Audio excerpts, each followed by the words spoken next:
welcome friends, all those who are present here and those who are online.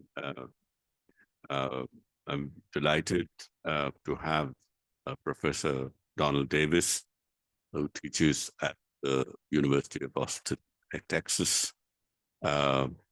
He's an old friend. He's been a friend of the center. He has visited the Parekh Institute earlier, and we've done reading courses with him and learned from him. And so it's a real pleasure to have him back with us. He's well known for his work on ancient Indian texts, but he's also written on legal history, on Hindu law, which is seen to be a sequel to the great Ganesh work on Dharmaśāstra, which he edited with Patrick Oliver. He's written on the dharma of business and the spirit of Hindu law, and on various other aspects of Hindu and Indian legal history. Today, he will talk about aspects of conservatism in the Indian tradition. I suppose he'll focus more on the Dharmaśāstra.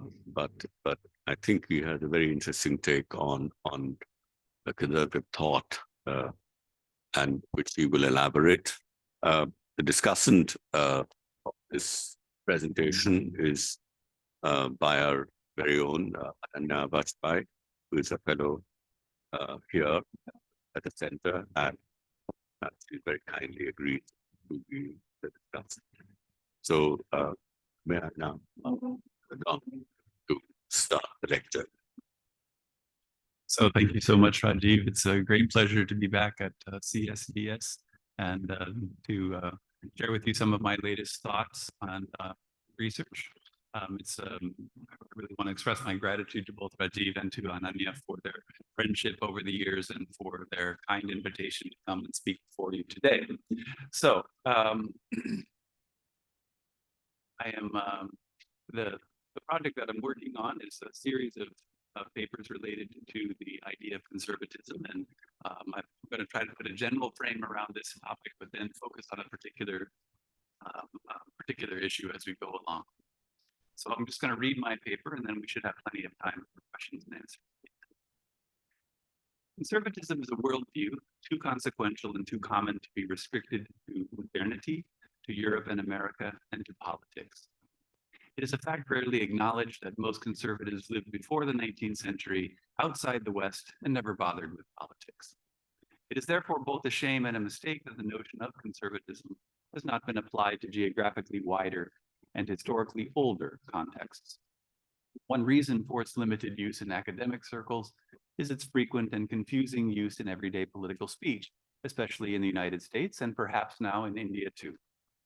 The casual use of conservative as a label for politically right-wing and authoritarian ideas and people has become both a slur and a point of pride for the two major US political parties, for example.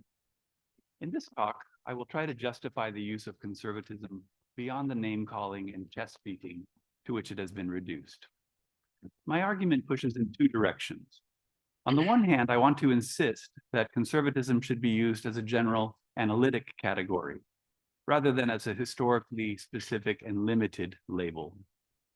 In this direction, Hindu law functions as an example or a case study of conservatism that breaks the usual boundaries of how scholars have delimited the idea. Most studies treat it as a political ideology or attitude beginning in the late 18th century in Europe as a reaction to the French Revolution, and then evolving in England, the United States, and parts of Europe in different forms since then. I think that's too narrow and risks missing important comparative insights that we might have. From the other direction, I want to argue that Dharmaśāstra in particular, and the Hindu law tradition generally, represent the premier or dominant conservative ideology in the history of India, albeit one that has changed and taken on a more symbolic and nostalgic role in the last 2 centuries. In this direction, the category of conservatism illuminates agendas, institutions, and custodians of Hindu law. The scholastic and specialized registers of this Sanskrit tradition have made it easier for non-specialists to dismiss it as Brahminical fantasy or elite desire. While there is some truth in such disregard, and good reason not to think that Hindu law texts ever represented a wide swath of Indian society, the cultural salience and persistence of Hindu law ideas and ideals is harder to deny. This talk will describe one such idea, Pratiloma, and show how it expresses the conservative vision of society and of ethics in particular. No one familiar with India and its history will, I think, be surprised or confused to see the Brahminical and Sanskritic Hindu law tradition labeled conservative. As a casual description, it's frequent enough, I think, and uncontroversial. Like any contested term, however, conservatism is hard to define. The usual approach is to create a list of features that together provide a reasonable conceptualization of conservative principles. Critics of this approach quickly point out how fragile and distorting variable lists and contradictory features are for a definition of anything. The alternative, however, is to describe conservatism as a positional or situational ideology, pegged only to unique historical and cultural contexts. I don't dispute the value of studies that want to explain the reasons for particular conservative movements. That's fair enough. But the same studies still have to describe what conservatism meant in that specific context. And those descriptions, more often than not, circle back inevitably, I would say, to a list of shared commitments and principles of conservatism in that moment.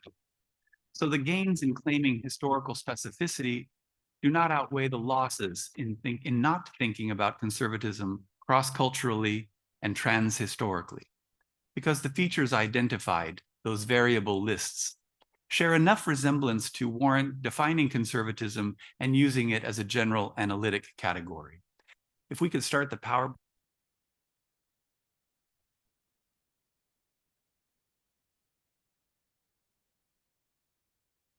While I cannot lay out all the elements of conservatism today, I can introduce my working definition for some general orientation. Slide. Conservatism is an ethos rooted in the valorization of past traditions, both real and imagined, the commitment to social hierarchy and the priority of the group over the individual, the belief in human imperfection and the limits of reason, and the ethnocentric fear surrounding all of these. By working definition, I mean that it is probative, not final, and that the constituent elements should be treated as also including other common features of conservatism, not specifically mentioned. Go back, please, not yet. Yeah, thank you. Nevertheless, I contend that the features named capture the core elements of conservatism better than the alternatives, at least for a description of Hindu law. Today, I will only focus on one element of this definition, the commitment to social hierarchy.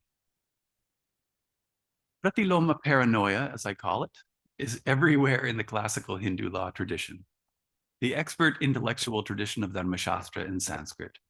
Fear of the inversion of social order and acts against the natural social order pervade nearly all topics of religious and legal duty, or dharma. Pratiloma means against the hair. Its opposite is anuloma, with the hair. In its most common denotation, pratiloma refers to a marriage between a woman from a higher social class than her husband, or to the offspring of such a marriage. Anuloma is also a mixed class marriage or child, in which the father is of a higher social class than the mother. Though marriage between people of the same social class is strongly prescribed, anuloma unions are tolerated, while pratiloma unions are detested. The classes in question form the famous Varna hierarchy, the idealized ranked system of 4 castes or classes about which so much has been written in South Asian studies. Pratiloma refers either to actions or to people that upset this natural so-called ranking, Brahman, Kshatriya, Vaishya, Shudra. As seen from the male perspective, to have sex with or to marry a woman of higher Varna is an abomination. Anxiety about pratiloma, however, does not end with sex and marriage.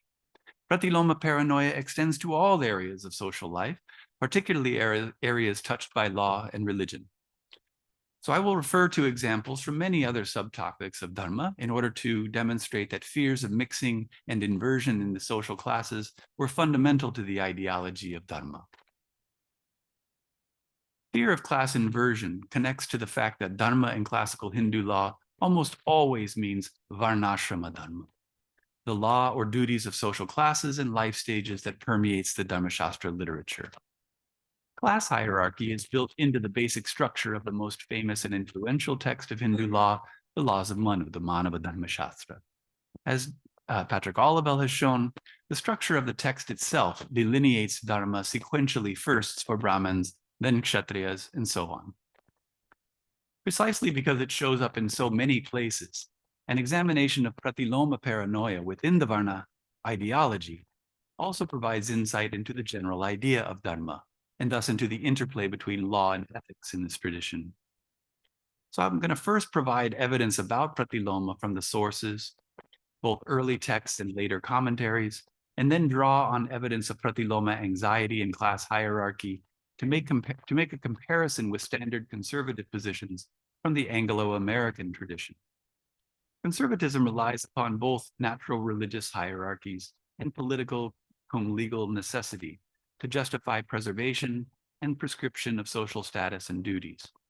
And here, F.H. Bradley's meditation on my station and its duties provides the foil for Hindu law's Pratiloma paranoia and links both to a common conservative perspective. So talking now about Pratiloma marriage and class hierarchy. Some hierarchies are more important than others. In Hindu law, the Varna hierarchy, that is class, but not in a Marxist sense, took precedence over other ranked systems of social value. Class structure lay at the foundation of all social relations and thus influenced other institutions. Now, it has been shown time and again that this ideological view was not the historical reality in the work of Shumat Guha, for example, among many others. Ancient India was never divided into 4 classes, and the early inscriptions of India do not even refer to the Varna system, as Johannes Bronkhorst and Patrick Olivelle have both asserted. This suggests that the earliest Hindu law texts may indeed have invented the scheme to some extent. Once established, however, the idea of Varna stubbornly persists, and one cannot deny its continuing influence to the present day as a very simplified view of an ideal social structure. So caste, like race, is always clearer in theory than in practice. And the Hindu law tradition preserved and promulgated this fourfold caste ideal for more than 2,000 years. The ideological preeminence of Varna demands our attention, therefore, as an historically persistent misrepresentation of social reality in India. And that ideology revolves around this fear of social inversion or disorder, Pratiloma. In the mythic prelude to the laws of Manu, the eponymous author Manu composes the text in order to, quote, determine which activities are proper to the Brahmin and which to the remaining classes in their proper order. Understanding the natural order of classes and the implications of that order is a basic goal of Dharmaśāstra. Since the exemplary institutions of Hindu law are the Brahmin class and the lifestyle of the married householder, the Grihastha-ashrama, other important institutions build upon these two as pillars of Dharma. The primary function of the state, for example, is to protect the classes and orders of life, especially the Brahmin householder. Quote, the king was created as the protector of people belonging to all the social classes and orders of life, who, according to their rank, are devoted to the law specific to them. The same king then must defend the customs of, quote, castes, regions, guilds, and families because, quote, even men living far away endear themselves to the world when they stick to the activity specific to each and carry out those specific activities. The idea that people should stick to the activity of their own class serves as a classic touchstone of conservative social theory. Each of these statements shows the same commitment to defend class hierarchy as the essential principle of social organization. Moreover, the laws of Manu not only accepts distinction, inequality, and hierarchy, but positively embraces them. Now, from the other side, chaos ensues when a low-class Shudra interprets the law, or when Vaishyas and Shudras deviate from their proper duties.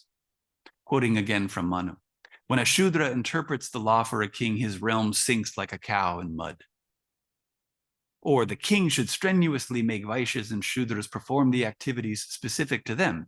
For when they deviate from those specific activities, they throw this world into confusion. In this view, the king and his state administration have a clear interest in maintaining and even enforcing class distinctions in order to preserve both social order and their own political power. Class separation matters because the Vaishya class takes care of commerce and agriculture, varta, vanijya, krishi, and so on, and the Shudra class performs basic labor and menial service, shushusha, seva, karma, and so on. The work of these classes makes the higher work, so-called, of the Brahmins and Kshatriyas possible. A generous reading would say that the lower classes perform essential social tasks, the worldly work that enables success and prosperity in both the political and religious spheres. A cynical reading, however, would note the obvious oppressive and exploitative effects on the lower classes. A separate chapter of the Laws of Banu, chapter 10, is devoted to the normative class relations and deviant class interactions. The dreaded mixture of class, varna sankara, arises from, quote, adultery among the classes, marrying forbidden women, and abandoning the activities proper to their class. Now, the basic rule for a man to marry a woman is for a man to marry a woman of the same varna through an approved legal form of marriage. Marrying from a different class or by a disapproved form of marriage results in a, quote, mixed class marriage and children, according to the law. This sort of inversion is the worst of all, as B.P. Sahu states in one of his essays. He says, the abhorrent Pratiloma unions and their progeny are listed at some length. Issues of all such unions are placed at the bottom or beyond the four varnas. The broad 6 Pratiloma categories could produce other loathsome permutations. Progeny so born were assigned various low vocations by assigning them imagined pedigrees proportionate to their socio-cultural and vocational competence. The concept of Varna Sankara was thus a post facto rationalization of the origin of jatis. So let us examine now, slide please, how the texts themselves present the fear of disrupting this social hierarchy. Beginning from the early Dharmasutra texts, such as the laws of Apastamba, we see a fairly straightforward description. Quote, there are 4 classes, Brahman, Kshatriya, Vaishya, and Shudra. Among these, each preceding class is superior by birth, janmataha shreyan, to each subsequent. Those who are not Shudras and are not guilty of evil deeds may undergo initiation, undertake Vedic study, and set up the sacred fires, and their rites bear fruit.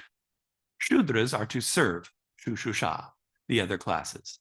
The higher the class they serve, the greater their prosperity. 2 points deserve emphasis here. First, Varna is determined by birth, but also fixed by law. Too often these days, one finds claims that caste in ancient India was a merit-based system or something like that. Ideologically, no. It's as simple as that. It was by birth. And second, by birth, the twice-born classes are entitled to the benefits of the Veda, initiation, study and recitation, and ritual rewards. Dharmaśāstra provides the most vigorous defense of class and caste in all of the Hindu traditions. The fear of the opposite is then described in the laws of Gautama. Quote, children born to parents in the reverse order of classes, on the other hand, are outside the law. Pratiloma dharmahina, as also those born to a Shudra woman. A child of a Shudra man from a woman of a different class shall be treated like an outcast, the one listed last being the vilest, papishta. Clarifying this passage, the medieval commentator Vishwarupa states, quote, those born against the social order actually have no class status, as Gautama states. Pratilomanang avarnatvam tadacha Gautama. So according to these rules, being a Pratiloma child puts you outside Dharma altogether, just as if you've been born into a Shudra family. The analogy between Pratiloma status and Shudra status is quite common. Worst of all, however, is being Pratiloma by a Shudra father. So I want to stress again the harshness of the language here. Dharmahina and papishta are very severe insults, but they are hardly the worst. The laws of Vasishta, for example, tries to make the matter seem obvious. You can know by their actions all those who have secretly conceived and who are tainted with the attributes arising from relationships in the inverse order of class. Pratiloma gunashrita, because they are devoid of virtue and good conduct. In the same section of the text, the author continues, Shudras, the people of evil conduct, papacharana, are manifestly a cremation ground. The text assumes that Shudras are by nature people who act with evil, and their evil nature and social equivalence with the inauspicious cremation ground encourages other classes to exploit them. The same text continues. A wife belonging to this dark class, Krishna Varna, is only for pleasure, not for the fulfillment of the law. So the text directly states that a man needs a proper wife of his own class to be righteous or dharmic, but that he might take another wife from the lower classes purely for sexual purposes. I emphasize the severity to counter any idea that this tradition viewed lower classes as equal but different somehow, the false division of labor view of caste. Right from the earliest Dharma texts, therefore, paranoia about lower classes and Pratiloma actions and people figured prominently. When, after enumerating the 4 varnas, Manu says, there is no fifth. You know for sure that there is a fifth when he says there isn't one. That enemy beyond, I think, represents the greatest threat of all to the neat class categories, because it comprises the mixed classes in the Dharmaśāstra view. Even anuloma unions create troubles, but pratiloma unions create acute anxiety because they are thought to create acute problems. What kinds of problems? Slide, please. First, pratiloma unions are a slippery slope. Yes. Pratiloma unions are a slippery slope. Quote, having sex in the inverse order, excluded men beget children subject to even greater exclusion. The low-born beget low-born children generating as many as 15 classes, Manu says. Once the Varna hierarchy is breached, Pratiloma individuals continue to reproduce and exacerbate class mixing. Their danger to proper society worsens with every such union. Second, Pratiloma unions threaten the welfare of civil society. Whenever, quote, delinquent-born individuals who corrupt the social classes are born, that realm quickly comes to ruin along with its inhabitants, Manu says. An ideal society should comprise only the 4 classes, all of whom fit into the scripturally sanctioned hierarchy of Varna. Improper or inverted unions between these classes produce social groups who don't know their place because they have no place. Ideological misfits corrupt normal social roles and sow political dissension. So now I want to talk about other areas of Hindu law where Pratiloma ideals show up. Beyond marriage, for instance, the Varna hierarchy manifests in other sexual matters. Slide, please. Sorry, one back. Yes. The laws of Narada, for instance, suggest that that non-marital sex with certain women of a lower class is permissible, but not a Pratiloma union. One may have sex with an independent woman, a non-Brahmin woman, a prostitute, a slave woman, an unrestrained slave woman in the natural order of class, but not against the social order. Earlier rules in the same text prescribe fines for illicit intercourse with women of one's own or lower class, but death for illicit sex with a higher class woman. So sex outside of marriage, therefore, is tolerated when it conforms to class hierarchy, but it suddenly becomes a heinous offense when it goes against that structure. Punishments for adultery proper are also structured according to the fear of Pratiloma. Both Gautama and Manu prescribe that a woman who has adulterous sex with a low-classed woman, nihina varnagamana, should be devoured by dogs, while the man who commits adultery with a lower class woman should merely perform a fasting penance known as the kritra for 1 year, or even just 12 days. Along the same lines, the laws of Yajnavalkya says, when they are of the same caste, the punishment is the highest fine. When they are in the direct order of class, the middle fine. And when they are in the inverse order of class, the man is executed, while the woman's nose and so forth are cut off. Beyond marital and sexual restrictions, many other topics are affected by Pratiloma paranoia. In my study of slavery in a medieval digest of Hindu law, for example, the first rule is that Brahmins may never be enslaved under any circumstances. Second, enslavement must be anuloma. One may only have a slave of a lower Varna status. And third, slaves and Shudras share many traits, especially obligatory service, and the legal disabilities that the law pertaining to one informs the other and vice versa. Now, in most slave systems, one loses all semblance of social status prior to enslavement and becomes, in Patterson's famous phrase, socially dead. In Dharmaśāstra, however, the fear of Pratiloma is so strong as to cause social identity to cross over into and out of slave status. Pratiloma restrictions also affect, for example, the qualification of witnesses under the law. While general rules seem to permit witnesses from all castes, other restrictions require that witnesses be, quote, similar in social status to the litigants. The word is sadrsha or samana. The laws of Manu states, for instance, for women, women shall give testimony. For the twice-born individuals of equal rank. For Shudras, upright Shudras. And for the lowest born, those of lowest birth. So this specific rule actually overrides the general, ensuring that the preferred witnesses in a trial are those of similar class, gender, occupation, and background. Ye samana jati shilpa shiladibis. To the litigants, right? The concern over Pratiloma testimony, therefore, closes off the open general rule. Now, why should witnesses be socially similar to the litigants? The 9th century Dharmaśāstra commentator Medhatati argues first that people of similar social station, which he calls sadrishya, they know their own community well and only want to testify regarding people they know. To witness against other social groups could potentially threaten their livelihood or business by angering those in other communities, he asserts. Finally, according to Medhatati, lower class witnesses do not give reliable testimony, nashradeya vachano bhavati, because of their inferior qualities. Now, the key point here is that social groups represent semi-autonomous domains within which people should conduct most of their social interactions.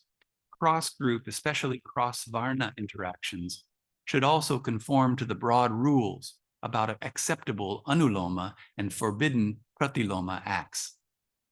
In this case, witnessing may go down the class hierarchy in some cases, but never up. For the sake of time, I will simply mention a few other areas that Pratiloma fears also affect. The adjudication of ordeals, various kinds of ordeals that might be applied in special instances of dispute. Differential punishments for various kinds of crime according to caste, whether it's verbal abuse, that is slander, or physical abuse. The qualification to perform the Shraddha rites is also structured according to Pratiloma concerns. Even something that one would think would be very open, something like undertaking a pilgrimage, the Dharmaśāstra text comes with certain Pratiloma restrictions.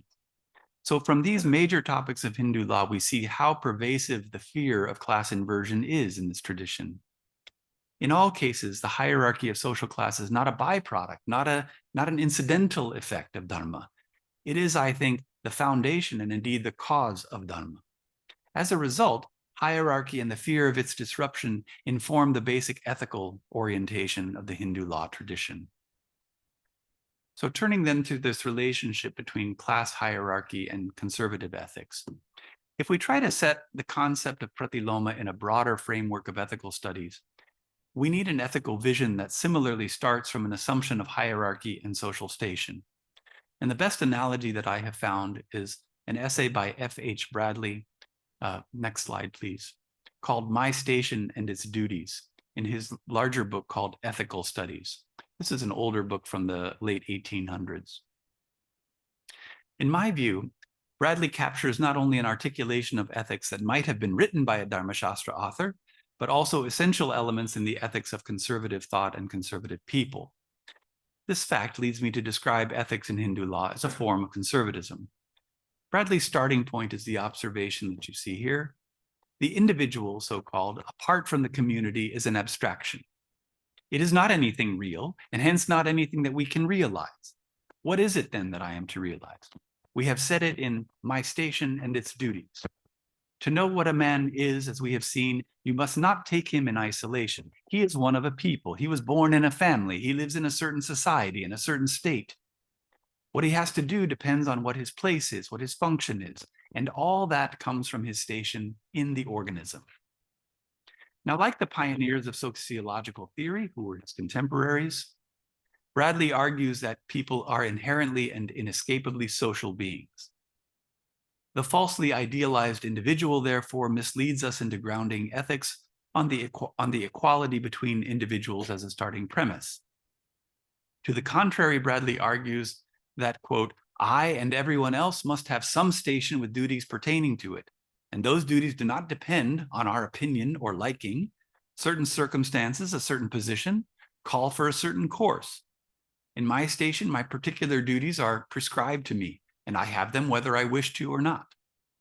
Key to Bradley's point here is that birth determines the social location and thus the station to which one belongs. We have no choice in the matter. Fate places us in the family in which we are born. Once people have realized the goodness and the contribution of their station to the wider social order, the question of ethics boils down to measuring our behavior and choices against the socially defined responsibilities of our community, our station. In this regard, the long collective experience of a community, according to Bradley, provides the steady guide to moral action. He says, what is moral in any particular given case is seldom doubtful. So society pronounces beforehand, or after some one course has been taken, it can say whether it was right or not. For the final arbiters are the phronimoi, the persons with a will to do the right, with the will to do right, and not full of reflections and theories.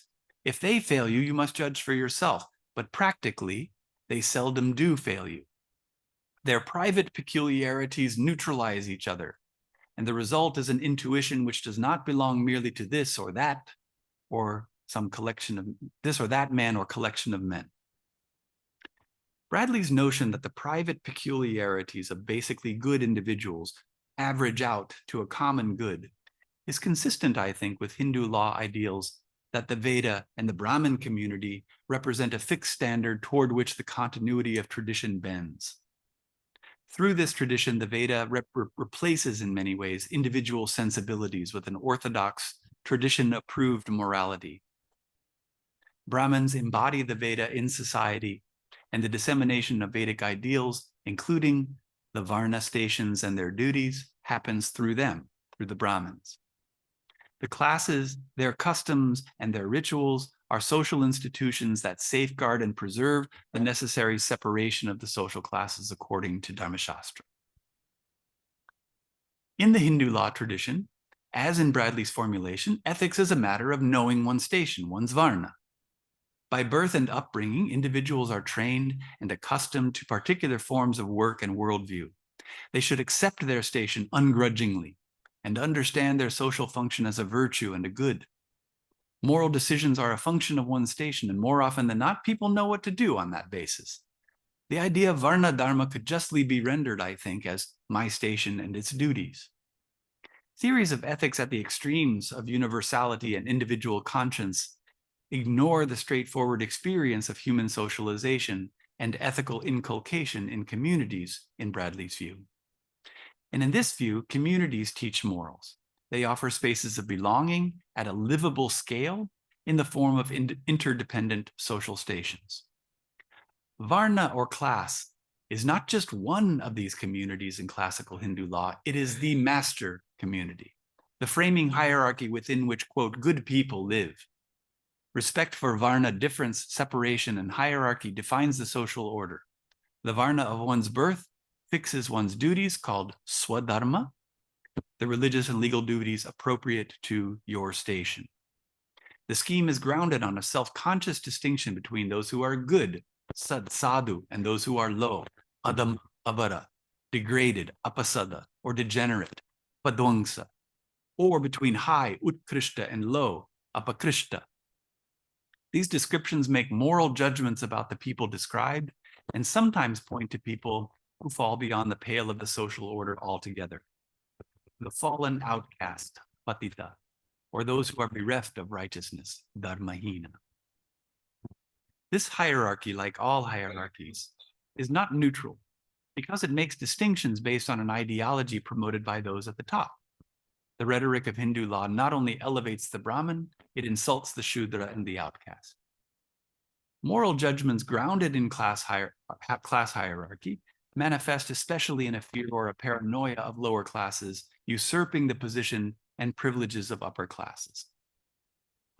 This fear is the flip side of the commitment to social hierarchy, to my station and its duties. Both positive expressions of class hierarchy and negative paranoia around its breach pervade conservative traditions and the writings on conservatism. For that reason, I want to connect Pratiloma paranoia to the common fear of class inversion among conservative thinkers. And I do so not only to bring Hindu law into a wider frame of reference, but also to argue that conservatism can and should be used as an analytic category helpful for understanding Hindu law. Fear of class inversion has long been recognized as a standard feature of conservatism.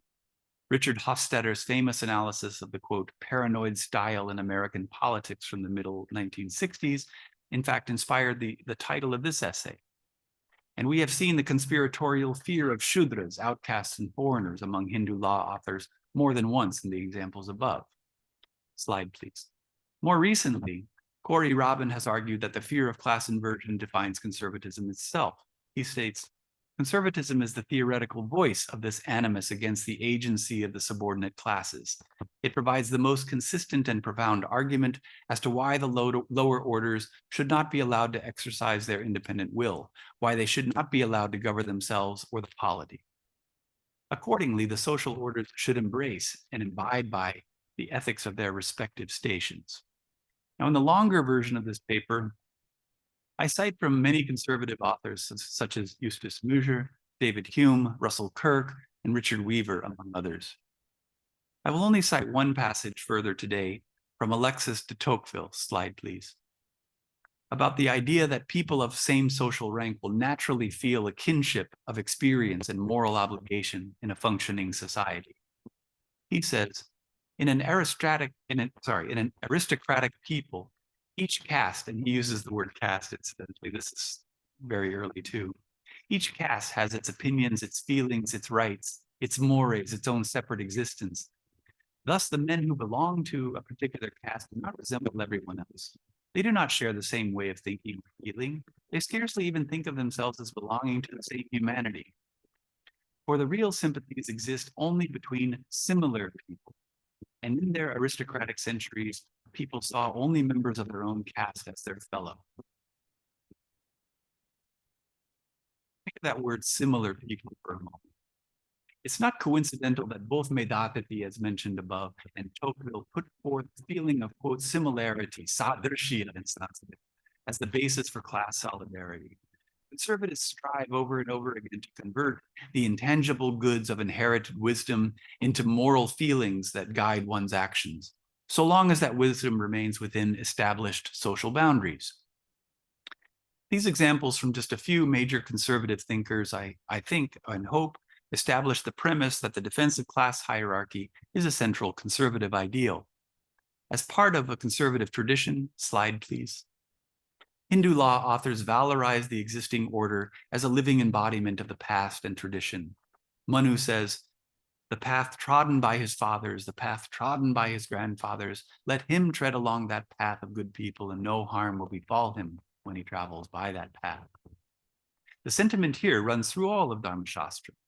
As experts dedicated to a textual tradition, Dharma authors emphasize the guidance of the text or scriptures above all, but at almost every turn, they acknowledge that the text do not cover all possible circumstances. So to what or to whom do we turn in that case? To established custom, sadachara, or vriddha vyavahara is the other words frequently used, the practices of the elders, right? Nearly all topics in Dharmaśāstra, in one text or another, incorporate an appeal to such tradition.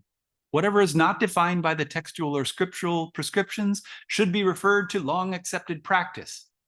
And in this way, communal inertia fixes the practical boundaries of ethical action. You should do what other people like you do.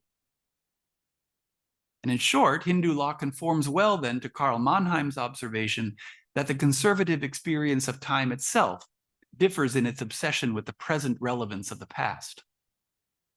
The framework through which the past is in principle received, however, is this Varna hierarchy. So not all tradition is available to all. We are meant to look only to others like ourselves, who are similar to us, members of the same social station. For this reason, Pratiloma fears animate Dharmaśāstra's insistence on the Varna hierarchy. The ethical outlook of classical Hindu law works within social classes.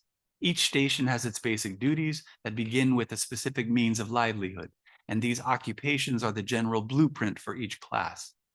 Deviations from these prescribed livelihoods constitute a basic breach of social expectations. Though Pratiloma paranoia begins with marriage, it extends to occupation and touches every action that falls under dharma. Though the precise institutions held in esteem vary somewhat, both Hindu and Anglo-American conservatives place great weight on the need for long-established institutions and their rules for the preservation of moral order.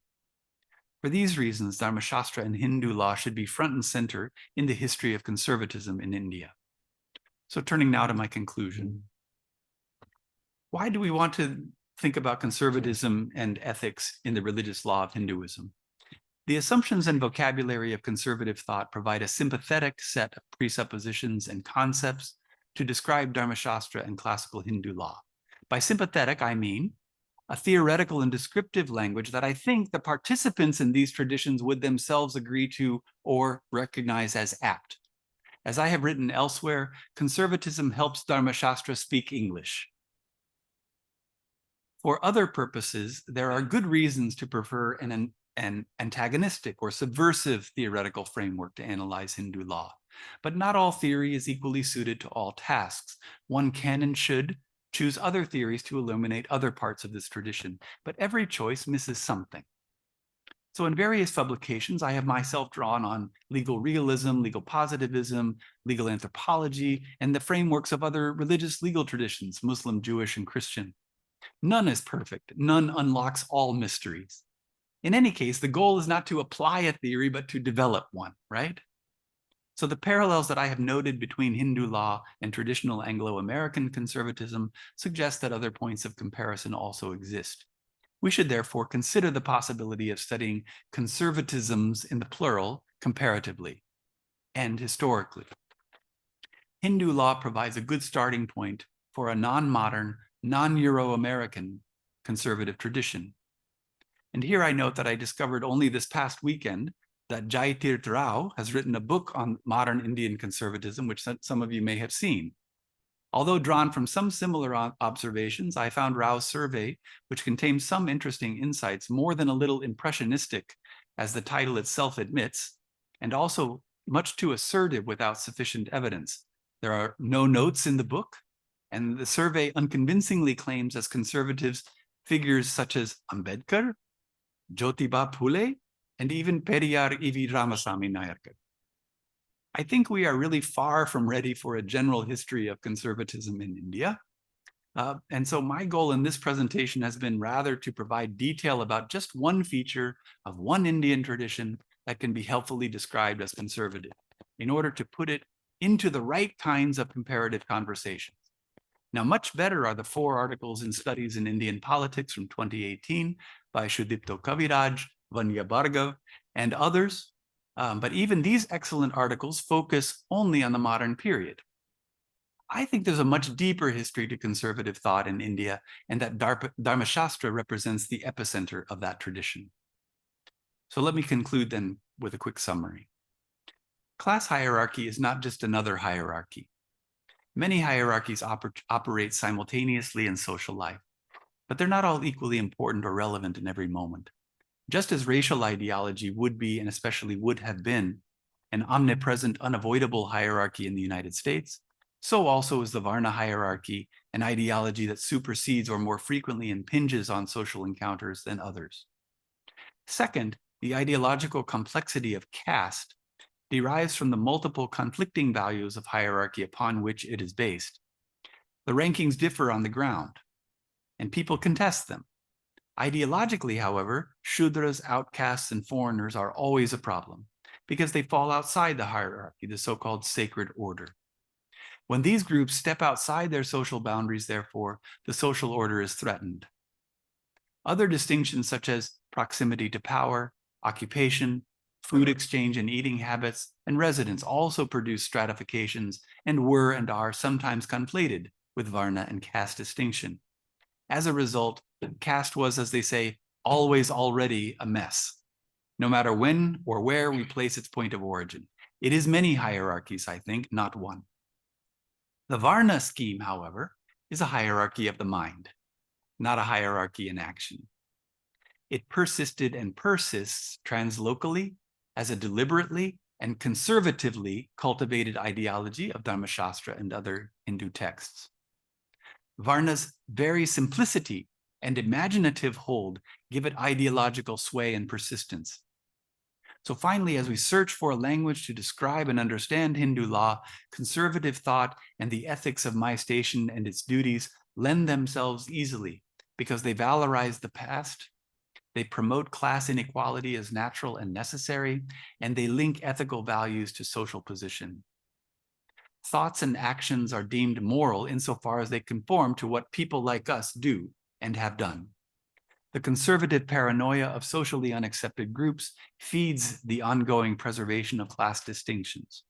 By drawing on the language of conservatism, therefore, I think that we can discover a useful framework for probing the motivations and assumptions of an important Indian tradition that may feel antiquated and distant, but that continues to crop up again and again in contemporary contexts. Thank you.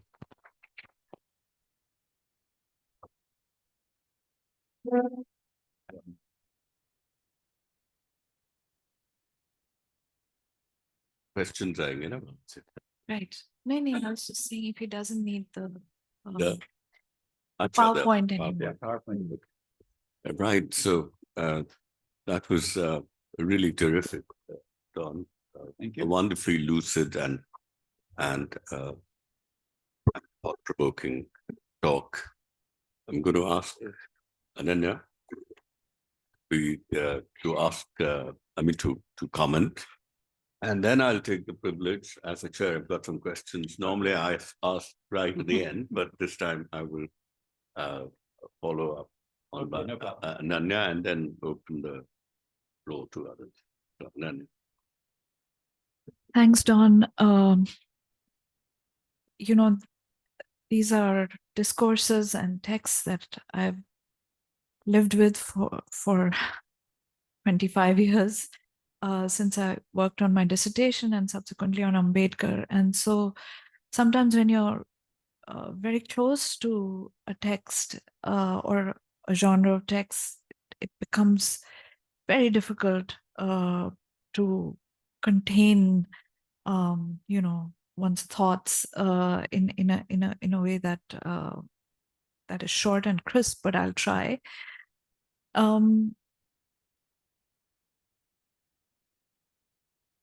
I'm familiar with precisely the part of Dharmaśāstra which deals with Shudra Dharma, as you know. And all descriptions of Shudra Dharma and of Varnashrama Dharma in general, in the kinds of Smriti texts that you quote from, have, as you say, sections about not just Shudra Dharma, but Varna Sankara, Anuloma and Pratiloma rules, rules governing marriage, inheritance, and so on, which are either caste appropriate or deviant from this Varna scheme. A basic sort of patriarchal assertion of Stri Shudra Samanita, the equivalence between those who are socially despised and women in terms of a low status. Sometimes the description of Varna Sankara and Pratiloma, the proliferation of Pratiloma jatis, is under a general umbrella of Kalikala Vaiparitya. That is to say, since everything is against the order and against the grain, Viparita, Pratiloma, etc., in this time, therefore we account for this exceptional set of deviations, which of course proliferate uncontrollably. But as we've just been discussing in a different set of readings, we've been doing, and I think Rajeev and Phil Lutkendorf both said something to this effect, that Kali Yuga is the human condition. So speaking about it as an exceptional kind of, low point, or an exceptional time of deviation from the norm, is more rhetorical. It's a way of constructing, a trope which actually describes the perpetual and ever-present reality of the world, which is one of miscegenation, of hybridity, of deviation and differentiation. Now, I think it's apt that you are trying to bring the language of modern conservatism into the Indological world and into the world of Sanskrit texts and philology, because we are seeing a kind of resurgence of conservatism, both in the United States and in India, but also more widely in the world, even in the democratic world, or perhaps particularly in the democratic world. Now, the question, of course, that comes to the mind of any Indian reader of the kind of discourse that you described is, is this merely conservative or is it reactionary, right? Is this just about differentiation or is it really about segregation? Does this represent tradition or is this authoritarian, this kind of language? Is it just orthodoxy or is it bigotry that we are looking at? And I think after Ambedkar, it becomes very difficult not to be deeply disturbed by the kind of discourse that one finds in the Dharmaśāstra, especially in the Manusmriti. So when you come across these descriptions of the Shudra and Ati Shudras and so on, and the mixed jatis, Pratiloma produced jatis, as Adhama and Patita and Dharmahina and Hina, as you pointed out, and Shmashana, right? That they are literally sort of where society goes to die, as it were, or the most impure, in a sense, the embodiments of impurity and, as you said, of social death. I think, one comes away, at least I did when I was doing my doctoral work, extremely disturbed by the violence of this language. That on the one hand, you have this very, very systematic, shastric, legalistic discourse, which is laying out rules and sub-rules and sub-clauses and exceptions and, all of the minutiae of a legal system, which apparently has a kind of, superordinate logic and rationale. But at the same time, at the heart of it is this irrational kind of contempt and desire to exclude and harm extended towards those who are perceived as low or non-savarna or non-dvija, or at the bottom end of the social hierarchy. So I think the use of the word paranoia is actually very apt here, I would say, because there is a kind of return of the repressed. There's a kind of deeply recessed psychological violence and irrationality that runs through the Shastric discourse of Dharmaśāstra when it comes to how social others and socially marginal groups are theorized, perceived, described, etc. And the word paranoia, with its kind of psychoanalytic implications, I think invokes that that hidden violence, which is irrational, which is irrational and therefore difficult to deal with, no matter how over theorized this discourse is through all of the apparatuses of Shastra. I think Ambedkar really hits at the heart of the problem, and he says that the fundamental condition for the perpetuation of caste society is endogamy. And that is exactly what Anuloma and Pratiloma is about. That, if you deviate from endogamy, essentially, you can break the system. And therefore, the effort to control that.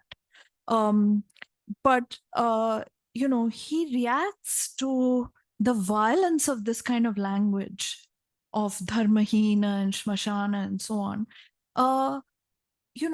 He also reacts violently. And that's why you find his vocabulary full of expressions like broken men, historical crimes, injustice, inequality, and of course the very word Dalit itself, which suggests a kind of crushing of the human spirit. I think one of the main problems in the anthropology of India and in the sociology, of Indian society and in so much of our history and political theory is that we have difficulty understanding whether texts like this, like the Dharmaśāstra texts, which are hugely influential, hugely prestigious, which have a strong and long textual and philological and scholarly tradition associated with them, which are preserved through thick and thin, through historical differences and different time periods. How do we treat texts like this? Do we treat them as what is their relationship to social reality, especially in the past, right? And how are we to determine the adhikara of such texts? And I mean adhikara both in terms of authority and domain and provenance, right? Do they reflect a historical reality? Do they actually produce a historical reality, right? Does anybody care what they're saying? Thankfully, we have other traditions which are egalitarian, which are radical, which are progressive. And we have an entirely different body of texts that we can go to. But these kinds of texts are difficult to respond to because on the one hand, we know that they are products of an elite and erudite tradition, which may or may not have had any uptake from the general population, right? But on the other hand, we know that ideology, even if it's not emanating from reality, it has the power to percolate into practice. And this is something that we see all around us, right? It's not that, we're doing this because we're told to, but you still find that something like interreligious or intercaste marriage is very difficult to actually live in this country. Even if the law supports you and the law enables freedom of marriage, of occupation, etc., we still feel the force of this sort of ideology, and it actually constrains our social behavior in very real ways, right? So So it's difficult to deny, in a sense, the truth effects of this kind of powerful ideological tradition, which is enshrined even in the most difficult, unreadable, and remote language, right? It's difficult to deny its very real power and its very real violence. So, you know, we are perpetually caught between these two sort of the horns of this dilemma that, oh, these are normative texts. These are not descriptive texts. These have no empirical consequences. These don't really tell us what ancient Indian society was like, or even Hindu law was like in the pre-modern period, etc. Right? These are merely, as you were saying, fantasies of Brahminical power and so on. But on the other hand, in contemporary Indian society, I would challenge anyone to deny the reality of what caste means or what patriarchy means. And I would seriously doubt that, you can simply say that, this is just meaningless theory which has no purchase for how people really live, right? So of course we all have many histories, and we have many things we can choose from, fortunately, in such a diverse set of traditions that we inherit, and that have many different paths that have a presence among us today, right? So we could just as well be empowered by the egalitarian values of the bhakti literature as we might be humiliated by or we might be hurt by the implications of this kind of discourse. We could reject this and we could choose that. And I think under the sign of equality, which is what, at least on paper in our constitution, defines Indian citizenship, we try to we try to validate, and we try to incorporate egalitarian strains from within our traditions and reject this kind of I think calling it conservatism is a generous description, because it is much worse than that. As you yourself have said at one point, it's not just that you say at one point I'll just read this out and I'll stop there. That dharma-based ideological view of hierarchy lies in the latter's explicit statements of degradation, inferiority, ineligibility, and incapacity. The rhetoric of Hindu law not only elevates the Brahmin, it actually insults the Shudra and the outcast, right? So it's this power to humiliate that I think perhaps takes Dharmaśāstra to a different level than garden variety conservatism, I would imagine. And as you correctly said, I mean, there's a class structure, there's social hierarchy, there is in-group solidarity, and there are structures of power in every society, right? But is it possible that the power of this language, this paranoid language, is such that it can genuinely impede the making of an egalitarian India, even today, several centuries after these texts were composed? Don, have you replied? Sure. Go ahead. Well, thank you. Thank you so much for a very thorough reading of my paper and a lovely and provocative response to it. I think that the first thing that I would say is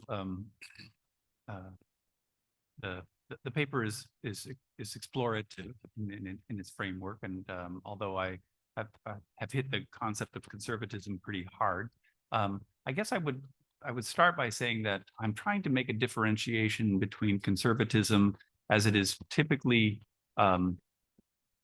connected to a political orientation, and conservatism as a more general attitude that manifests in a lot of different social spaces, not just in politics. Because I have a feeling that one of the traits, I think, of the Dharmaśāstra tradition in particular is a sort of hermetically sealed self-addressing, self-referencing system where they don't care much about the outside world at all. And in that respect, I'm not sure that the nefarious purposes to which the ideologies that they themselves perpetuate were baked into the text from the beginning in the way that you just suggested. So I would differentiate, for instance, between right-wing and authoritarian political persuasions and a more general conservatism. And I would resist an idea of that there is a kind of garden variety conservatism unless we get down to the business of agreeing on what conservatism means. And that's part of the issue. And one of the things I'm trying to solve in these essays is to specify what we're going to mean and at least agree on what we mean by conservatism. So I'm very sympathetic, though, to your critique that conservatism as a label runs the risk of whitewashing a tradition that has a much more subtle but very potentially violent effect on society. But we are in total agreement that the staying power has to do with this simplistic fourfold thing that constantly comes up, and it's so easy to return to over and over again that we have a hard time dislodging it. And so we make a gain in some respect with regards to the multiplicity of castes, and we group people in different ways under the law and for political purposes into OBCs and SCSTs, and we make different kinds of things. And yet we still end up talking about Shudras as though it means anything, right? And yet it does. We keep talking about it, and in talking about it, we create and perpetuate the ideology that we're trying to escape. And that makes it very, very difficult for the reasons that you very eloquently stated. So, yeah. So I've got a few comments, and then I'll open the floor to everybody. First of all, I think I'm going to look at it less passionately and more academically. Although I do believe that academics and passion can go together, and very often I'm exactly right. Yeah.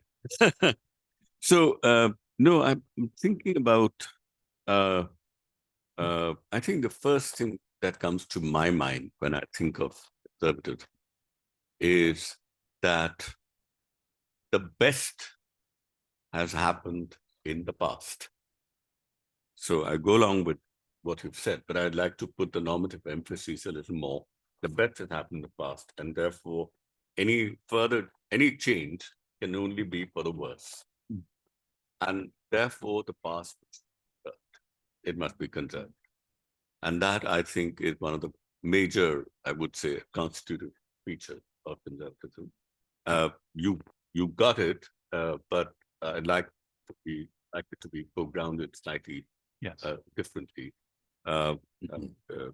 So commitment to social hierarchy is fine. Priority of group over the individual, I think this is just I mean, I'll need to read the paper, and I'd very much hope that you would also send the paper to me. And that, of course, is whether it's an ontological priority or a normative priority, and comprehensive normative priority. I think those are issues that we have to tackle before we can put it as a very important part of the operative definition of conservatism. I'm much less happy about the next point in the definition, in the sense that I think that this is something which I would imagine every philosophy and every ideology, given the way human beings have evolved biologically, I think everybody should accept this. The belief in human imperfection and the impossibility of gaining anything which is really perfect is another way of putting it. I would say that is something that I would accept.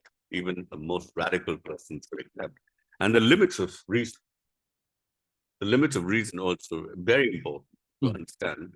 The reason has limits. I mean, we have the reason is a capacity which is very valuable. Yeah. And it has contextual uses, but it is not something that can be,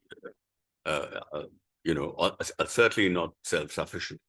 And even if it was self-sufficient, it is not. It cannot stand alone. It must be accompanied by a whole lot of other things, and so it is limited.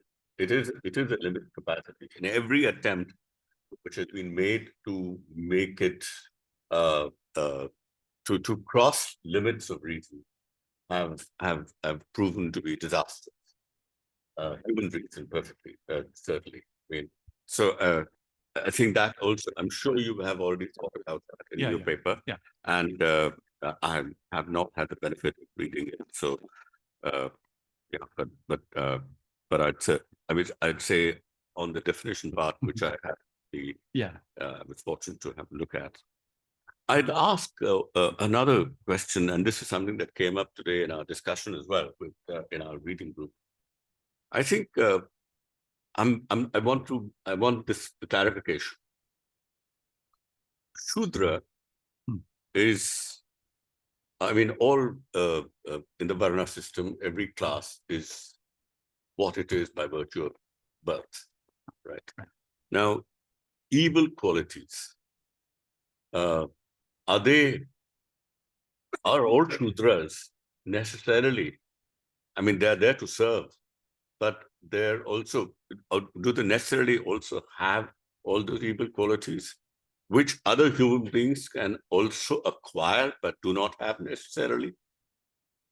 Or is there a list of evil qualities that is independent of social status, and Shudras happen to have them as much as others do?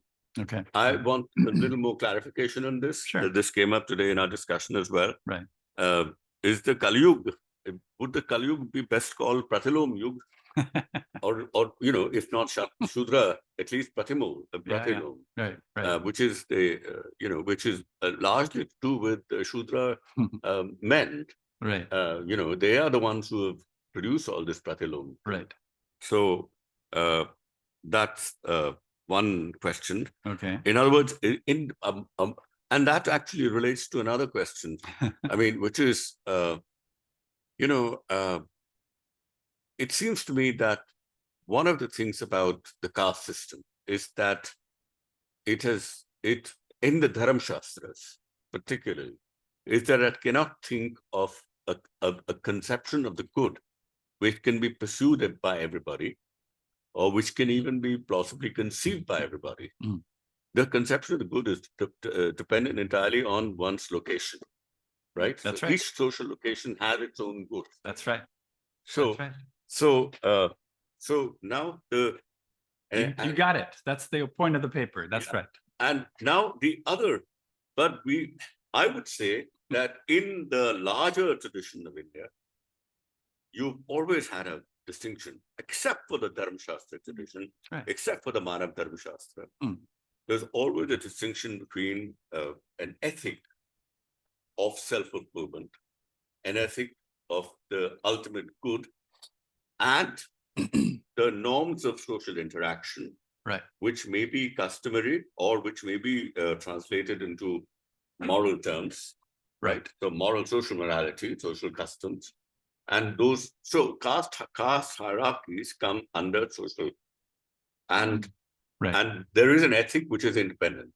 Yeah. Right? It may be this worldly, it may be artha oriented, kama oriented, moksha oriented, Huh? Right.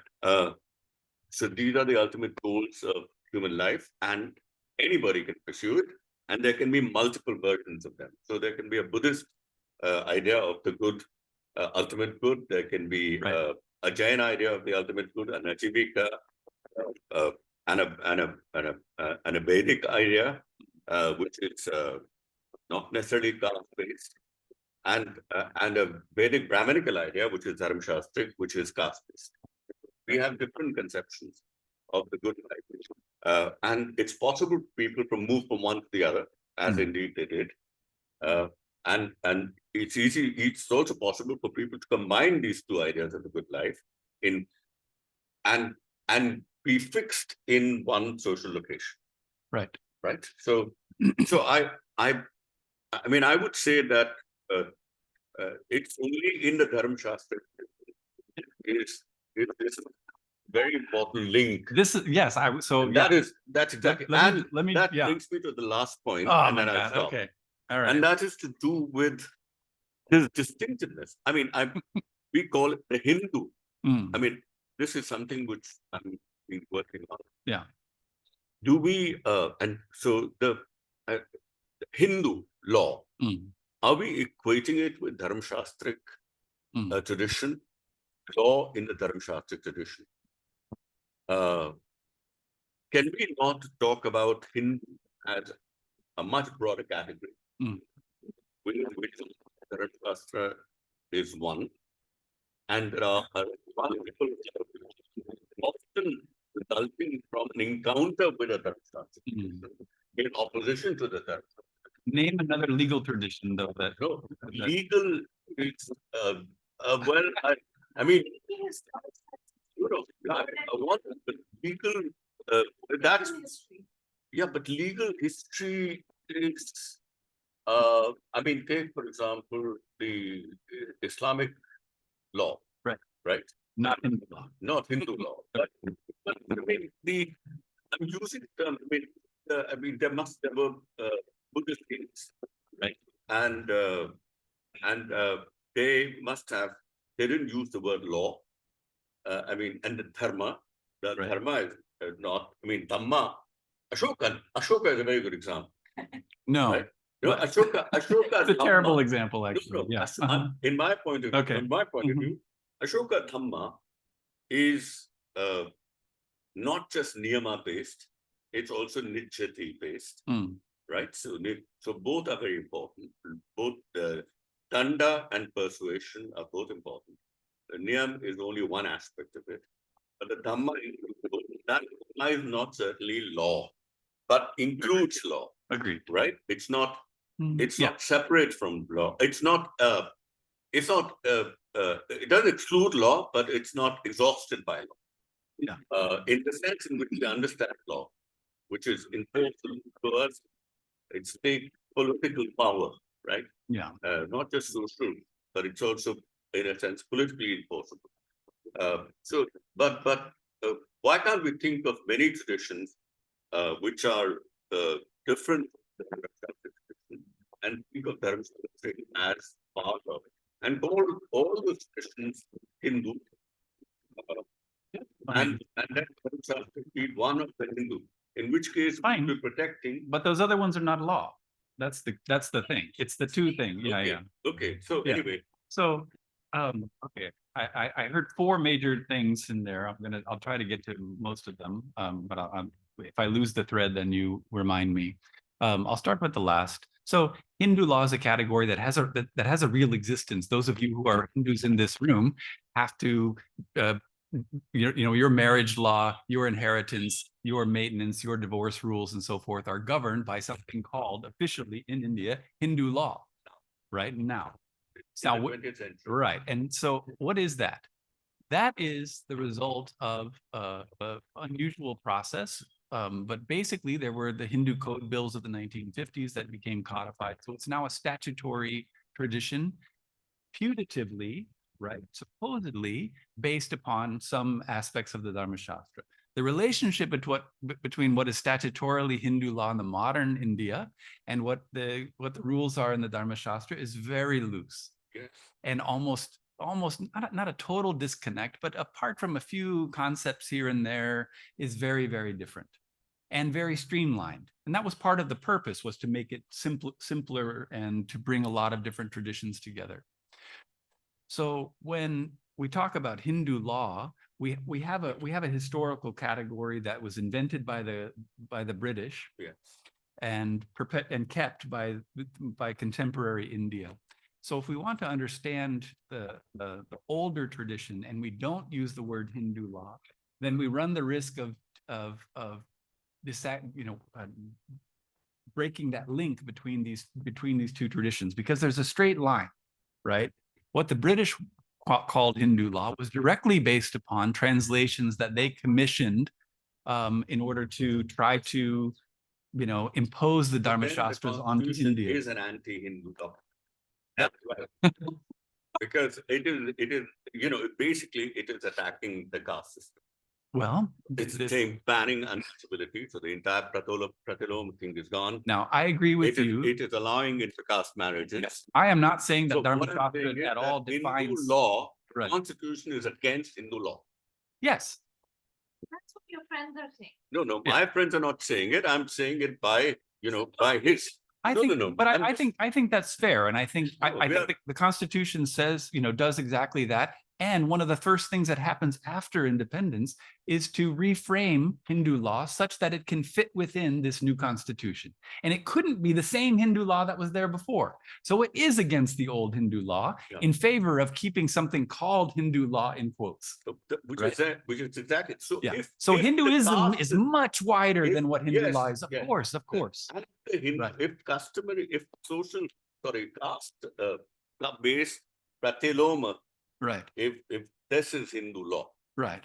right? If this is the central feature of Hindu law, Yes. which is one of the things that you That's mentioned, my assertion. then of course the Constitution it doesn't interfere. Obviously, marriage, rituals, all that is part of Yes. Hindu law. It's exactly right. But that's But if you want, we can call it old and new Hindu law. It's against old Hindu law and in favor of new Hindu law. So this is okay. Yeah. That's right. But we can Yeah. call it something else. I mean, I'm for making Hindu a bigger category and subsuming Dharmaśāstra under it and so we can say that we are against Dharmaśāstra, but not against Hindu. So that makes it from our politically and strategically much more possible for us than to admit That's right. and embrace a certain aspect Hindu. No, that's okay. I mean, it's a political and strategic, but also I think it is historically accurate. Yeah. Because of the challenges to which Dharmaśāstra has been put all the time. Even today, we were reading the same thing. Right. I mean, the entire Nirgun tradition. Huh. And even Tulsi, when it comes to the good life, he's making it available to everybody. Just recite the name of Ram. Right. And you'll achieve salvation. Which the Shabra Bhashya, which is Mimamsa, and which is also Dharmaśāstra based, will never allow.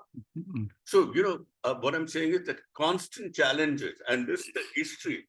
Right. This is how we should see history, not as something which is only one, and this is where I would disagree with Ananya, if that is, that instead of just looking at a continuous Dharmaśāstra, not just in rhetoric or in theory, but also in practice, a continuous reassertion of Dharmaśāstra.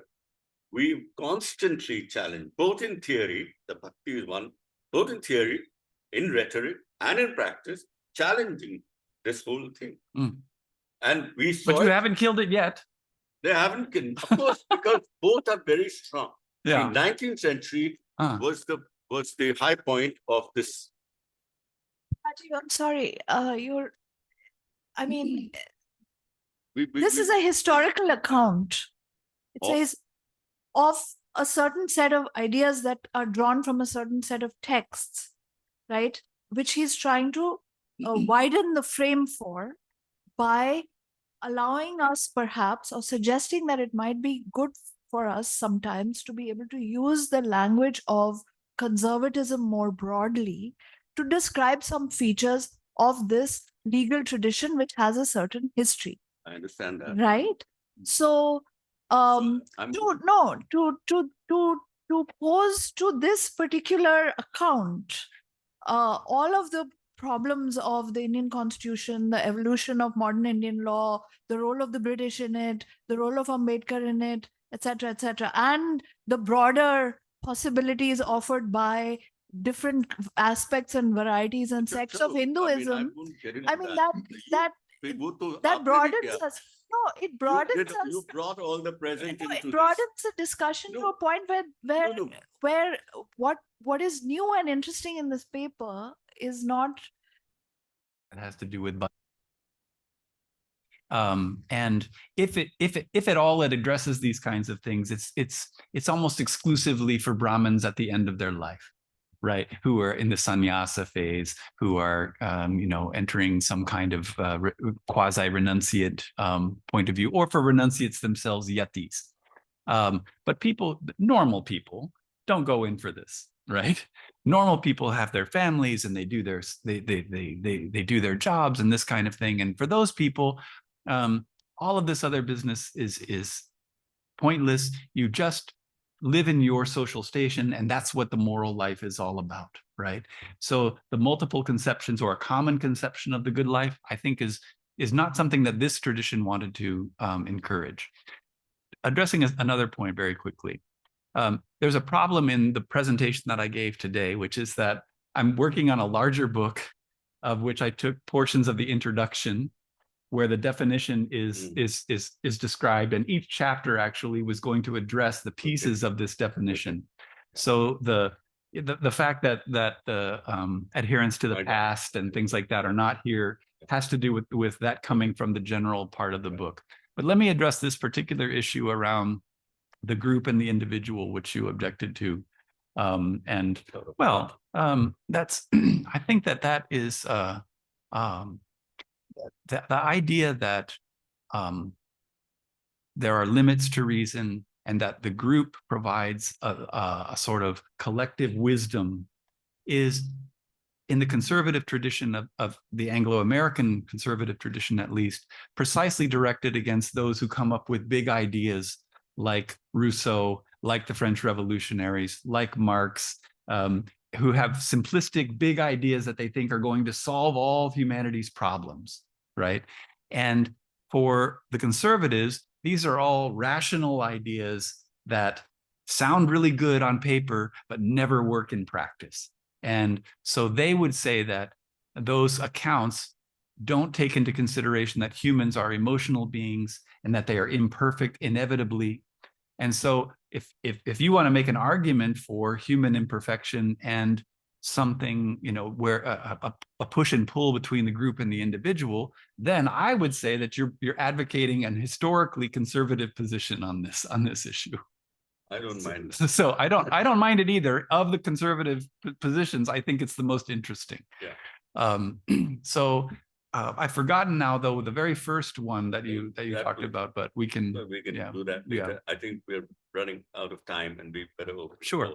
To others. So please. Yeah.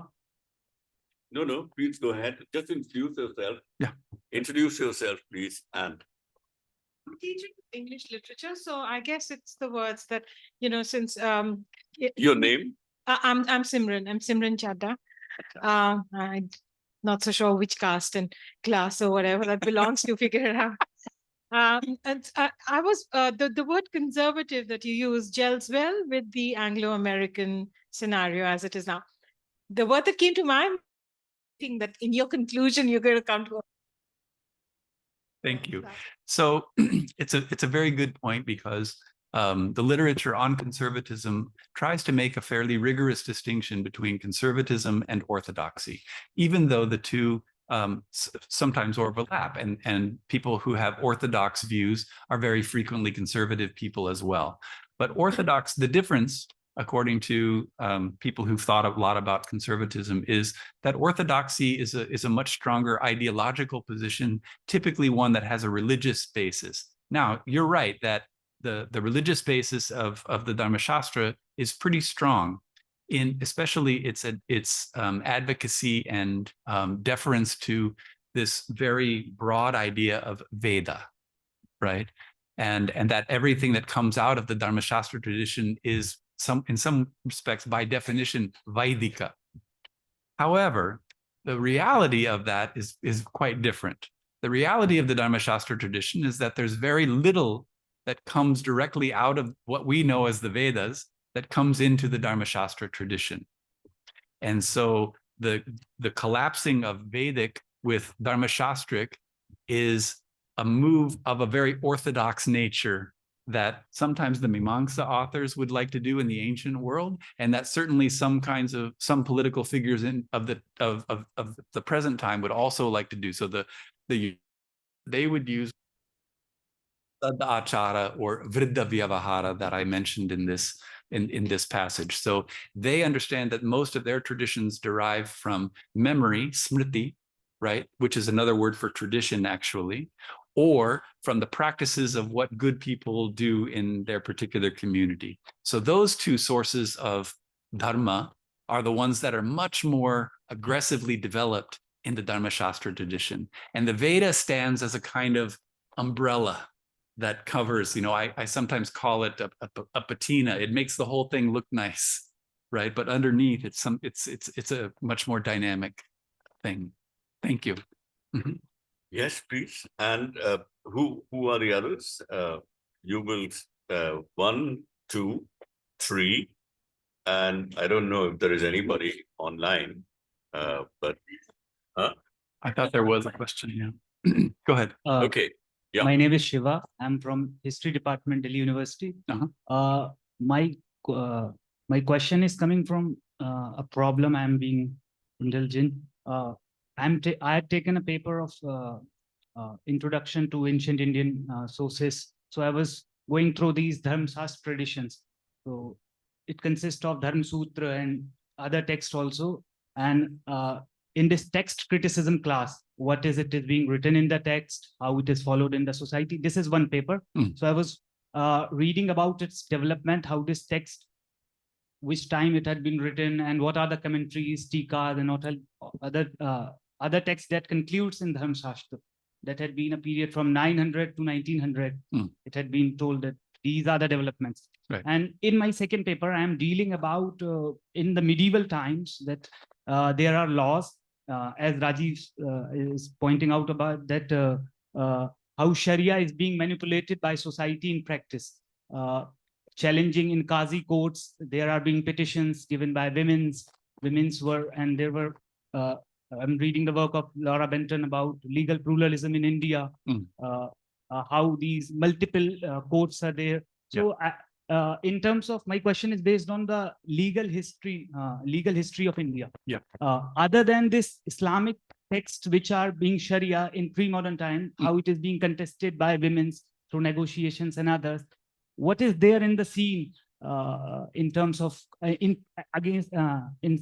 parallel with that of Qazi, in terms that people are going, there are other polities, there are not Mughals, that are other polities. Yeah. Right. My question is. So the question that you posed is a big one around the development and history of Dharmaśāstra in relation to legal practice, and maybe this response will help answer some of the questions that came from Ananya and Rajeev. So first of all, from a textual perspective, in spite of their best efforts, the Dharmaśāstra texts changed, right? Both the formats changed, but also some of the ideas developed over time. So we heard reference from both of these folks about the Kali Yuga, right? And the idea that, especially in later Dharmaśāstra texts, by which I mean around 1500 or so and later, we start getting more references to certain practices being typical of the Kali Yuga. This is not there in early Dharmaśāstra. The Kali Yuga idea is a much later development.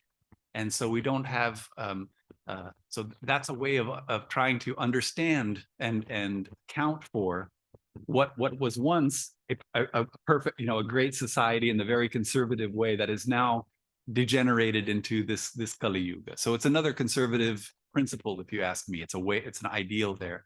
But even the work that Ananya did for her dissertation is about another kind of change, the development of the word Sat Shudra versus Asat Shudra in the Sudrachara literature that comes out in again, the same kind of period, 16th, 17th century.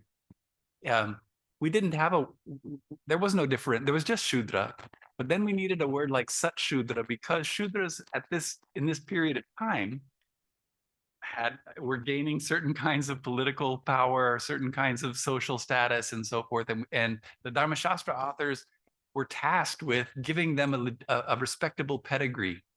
So the word Satshudra comes into existence as a way to make sense of some of the older texts that, oh, Manu and these guys, they were talking about Asatshudras, not Satshudra. 15th century. Distinction. Yes, that's right.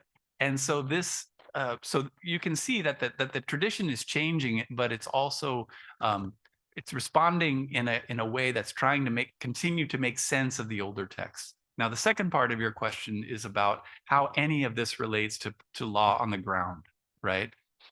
It's such a hard question. Okay, Shiva. The general response is that it depends. It varies. Okay, so my dissertation work actually was on a comparative study of legal records from the state of Kerala in Malayalam with information from the Dharmaśāstra texts. And what I found is that in many places, there were very close similarities between things like how mortgages and property were dealt with. In those areas, for instance, the language in Malayalam, the arrangements that were made were very close. But in other areas, for example, how you deal with criminals or how various kinds of honors are distributed at festivals and what the rules are for that sort of thing, this deviates quite a bit from what the Dharmaśāstras would ever have talked about. So it's not, but this points to what you would have to do to do a proper legal history in India. You can't use the Dharmaśāstras only. You have to use the Dharmaśāstras plus something else, right? That could be inscriptions. So some of my colleagues have done excellent work trying to corroborate or connect or show differences between legal ideas and practices that are talked about in dated inscriptions from Tamil Nadu or from Telangana or wherever it may be, Maharashtra. And in these places, again, you find sometimes the texts and the inscriptions are very close and sometimes they're very far apart. So what I would say is that some communities in India, going way back, accepted a lot of the Dharmaśāstra principles and tried to put them into good practice. But equally as many, probably more, didn't know the first thing or care the first thing about Dharmaśāstra texts, and they had their own legal ways of dealing with stuff, right? So trying to bring this back to this particular paper, the one idea that seems to have escaped the ambit of Dharmaśāstra and touched so many other sources, right? I was reading the new translation of Raghuvamsha over the last week, Kalidasa, right? Over and over again, the Raghava lineage is said to be the protectors of Varnashrama Dharma, right? That over and over again, Aja and Rama and, Dilipa and, all of these great kings of the Raghava line are meant to uphold Varnashrama Dharma. Even our friend Tulsidasa talks about Varnashrama Dharma over and over again, as our friends have been reading. So that, I think, is why I'm interested in this particular concept, because of all the Dharmaśāstra concepts, I think this is the one that most frequently gets picked up in other sources: Mahabharata, Ramayana, all the Puranas, right? The Bhakti literature, the Tantra literature, the Shiva Dharmaśāstra literature. I mean, everywhere. Kavya, Mimamsa, the philosophical literature, it shows up everywhere. And I think the point of origin for all of that, and the people who wanted to be the defenders of this, were the Dharmaśāstrans. I just want to say one thing to answer what question you asked him, is that in the medieval period, and I'm talking about, let's say, 17th century, late Mughal, when there are Muslim kings, for example, in the Deccanese Sultanates or the Mughals themselves, and let's say two Hindu jatis have a caste dispute, then it's often the case that they will ask a Brahmin Sabha to please adjudicate and decide, because the Qazi is not in a position, based on the fact that they don't read the Dharmaśāstras, they'll say, you know, your person from your community who is an authority, who is a Pandit, and you should also. Perhaps is that even today, if you want to have an interreligious marriage that does not follow any of the religious, either party's religion, right? It's called the Special Marriages Act. Now, I think this nomenclature is very interesting because what's so special about it? You know, so the assumption is that it's a deviation from, it's an exceptional instance that you are deviating from religious marriage for an interreligious union. And that gives away the default, the legal default, despite this veneer of you know, freedom. Calling it the Special Marriages Act already sets it into a different silo, that only some people are going to go this way, right? That they're going to have a civil marriage. Yeah. Special people. Yeah. Query actually. For Sam. Well, for online, they like you to use the mic. Yeah. So actually regarding marriage and also the point that Ananya has raised, that these legal texts, Dharmaśāstra texts, whether or not they represent a social reality, going back to that. So first of all, regarding marriage, of course, these there is a paranoia there, which you've illustrated so nicely. There is a paranoia against intercaste and inter-community, but there is also a paranoia against Gotra, same Gotra marriage. That's right. So, which is not just in, which is now that new Hindu law allows or permits the same Gotra marriage, Sagotri, but the panchayats, khap panchayats and other community panchayats will never allow, and people can get murdered for an elope for that such kind of marriage. Right. So just wanted to bring that, and now to going back to, probably it can be explained by the achara sadvyavhara frame that you have developed nicely. But then going back to the question of social reality, which is ancient texts, these, especially these Brahminical legal texts, are largely governing a small, very small population, in at least in ancient context. They are governing a very small population, because lots of castes, or later identified as castes, are still out of the pale of Brahminical hegemony. They are tribes, and slowly they are coming in contact with the Brahminical. Right. Yes. So they are being identified as various incorporated and identified as and put in the Brahminical hierarchy. So how do you see this process in the light of what is being said in the I mean, the paranoia? And so it's the process is similar to the one that I described before, which is that in some places and in some areas, the incorporation or the extension of Brahminical ideals, Dharmaśāstra ideals to other caste groups was quite effective. So in Kerala, for instance, the caste hierarchy becomes quite pervasive across that's up late. And down the hierarchy. That's very late, I guess. Well, what do you mean by late? I mean, like especially in ancient context, I'm thinking. Yeah. And I'm thinking of the inconsistencies which are found in these texts, which Ambedkar eventually also points out. Yeah. In some places, that how these inconsistencies are very much present in, including in Manu's texts. And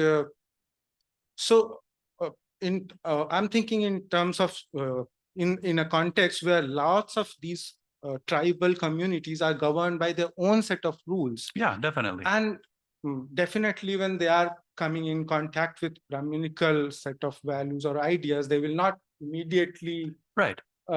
be transformed. So the Dharmaśāstra authors recognize this, and they say, actually, the tribes and the guilds and the various, castes and so forth, they can all have their own rules, right? About this, and we don't care. We don't care what they do. So they refer to those rules, and they acknowledge that they are legitimate for that narrow community, right? Well, that's right. Well, yes, but it's also right. It's not one community; it's many communities, right? So they acknowledge that those things exist, but they're not interested in that, right? They're interested in articulating, and this is the problem: is that we have so much information about the Brahminical way of looking at things, and we don't. Yeah, it's the fact that we have such huge texts gives us a distorted image that the other communities didn't have laws. Of course they did, right? And so this is what I was advocating before, is that there are ways to sometimes get around the Dharmaśāstra sources and see to what extent there was this influence or incorporation of Dharmaśāstra ideals into other communities, but it's very hard and it takes time, where inscriptions or other literary sources would have to be used, and the time would have to be similar in all of this.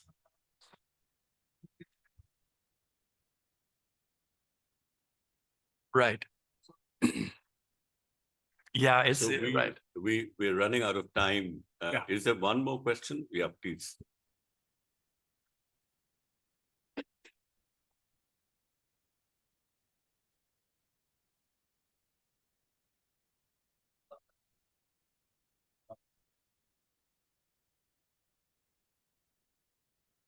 So my question was, in the Dharmaśāstras,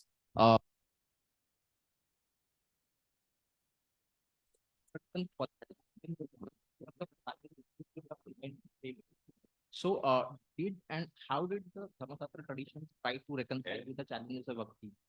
So, Is it there? do they address this What question, this problem? Did the person there? So the usual response of Dharmaśāstra authors to challenges to their way of looking at the world is to simply ignore them. So you can read almost the entirety of the Dharmaśāstra literature, for instance, and not find a single reference to Muslims, even though the texts were continually produced all the way through the 19th century. That's a very unusual thing, right? So similarly with bhakti traditions and some of the institutional. So let me give you another example.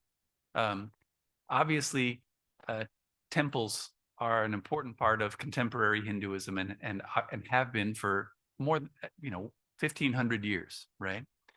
But if you look at the earliest Dharmaśāstra texts, there are no references to temples. And even within the Dharmaśāstra texts like Manu, references to temples they're sort of pejorative. People who work in temples they're called devalakas. They're kind of lower Brahmins who do work for, other people and this kind of thing. And then slowly what happens is that temples become very important and the Brahmins can no longer ignore them. So in the medieval period, you get a new kind of genre that comes up called the Nibandha, the digest, right? And in the Nibandhas, you find suddenly magically, the Dharmaśāstras love temples, right? They love pujas, they love tirthas, they love dana, they love all the kinds of things that you can do at a temple. But they didn't have any information in their own tradition to put in there. So what they did, they went to Puranas.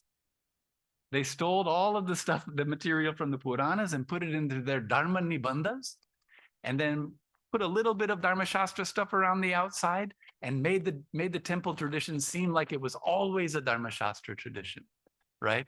So you won't find a lot of references to bhakti or to tantra, right? When you do find a reference to tantra traditions, the early ones are all, oh, these guys are gross and don't do anything like they do.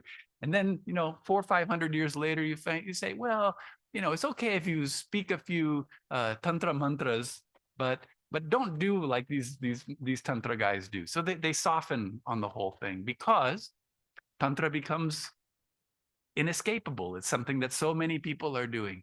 So if you carefully read the text, you can see changes over time, and you can see some little hints of competing traditions and the ways in which the Dharmaśāstra tradition had, in some cases, to try to incorporate or deal with them.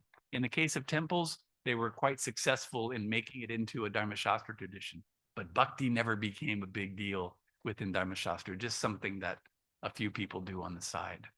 We know better, of course, but yeah.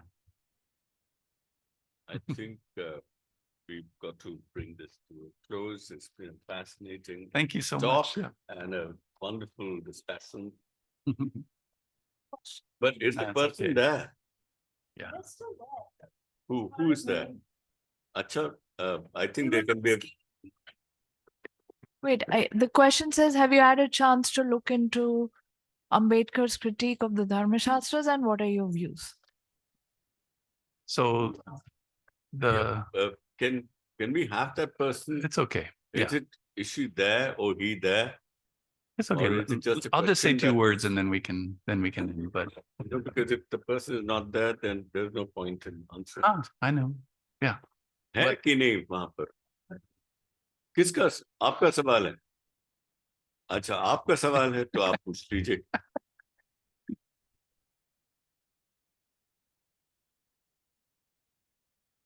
My name is Sahit, and I was wondering about this idea of comparison. And then when we undertake a comparative study, say between in different periods and across ideologies, say in the Dharmaśāstra tradition and in the conservative tradition, I was thinking about, like, for example, one of the primary similarities was that an individual is subsumed into the larger group in both of these ideologies. But when we look at, say, in the Dharmaśāstra tradition, there is this whole idea of dharma and theology, which is deeply rooted into it, but not so much in the conservative tradition, right? I mean, they are also very dissimilar. So I was thinking about when we compare, how do we make these comparisons across very different kind of contexts and cultures? And secondly, I was wondering whether, like, if you look at also other than maybe social hierarchy, the other principles you had outlined, would it not be more productive to compare with modern nationalism rather than conservatism? Because there is this idea of individual being subsumed into the larger whole. There is a preoccupation and ethnocentrism. Maybe other than social hierarchy, because nationalism has a certain democratic content, there are all these principles within nationalism also. And within the Indian context, even in the nationalism of, say, the Hindu right or otherwise, somehow caste has also surreptitiously entered into that ideology. Though there is a kind of a formal way of speaking about it democratically, and then now we have a prime minister who behaves more like the king than, So I was just wondering about these categories and how we first form similarities between these concepts and then move to think about them dissimilarly, or just. Sure. You're asking a question that's both methodological and substantively historical. So I'll try to address those separately.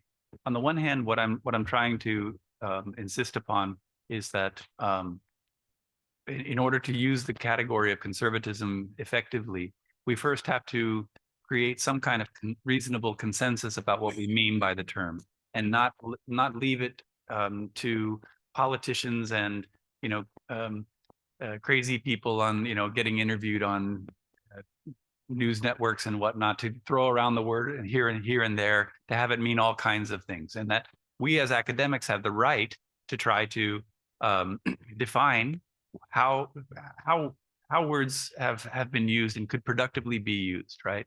So on the one hand, I'm trying to draw from the past uses of conservatism in a reasonable way, but also to, in some respects, artificially, albeit, fix the definition of conservatism so that I can then use it as a lens through which to see different kinds of perspectives. So some of this came out of a course that I taught with a colleague where we did a comparative course he works in Japan. And so he talked to students about Japanese conservatism in Japanese traditions, and I talked about India. And it was very interesting to see the ways in which we were able to find a common language that crossed barriers, but it took some effort, right? And I acknowledge that part of that effort is decontextualizing, right? Pulling things out of a particular context. But I think it's worth it because when I read different descriptions of conservatism that are highly contextual, I think they end up talking about very similar themes over and over again. And I'm trying to isolate those themes into a more rigorous analytic concept. The second question that you're talking about is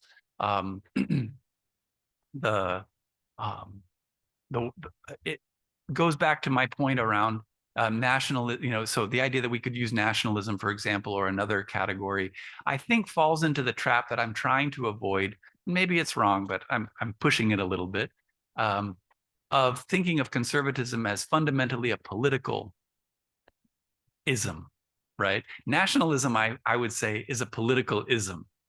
And I think that nationalism may be a form of, maybe a product in some ways of a certain kind of conservatism, a way that you have to drive individuals toward an ideal of a past that often never existed, right? The Italian state, the Indian state, this kind of thing.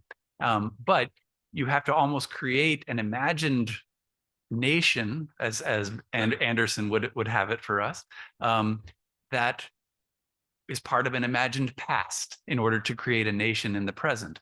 I think there's some elements of this idea of conservatism there in hearkening back to an imagined past, as I mentioned in my definition. So that's the part where I would probably, push back a little bit. But thank you for the question. Yeah. Okay, I think time up. Good. It's almost it's half a second to 6 o'clock. Very good. We did it. Yeah. Okay. Thank you all so much. Thanks, Don. Thank you, Ananya.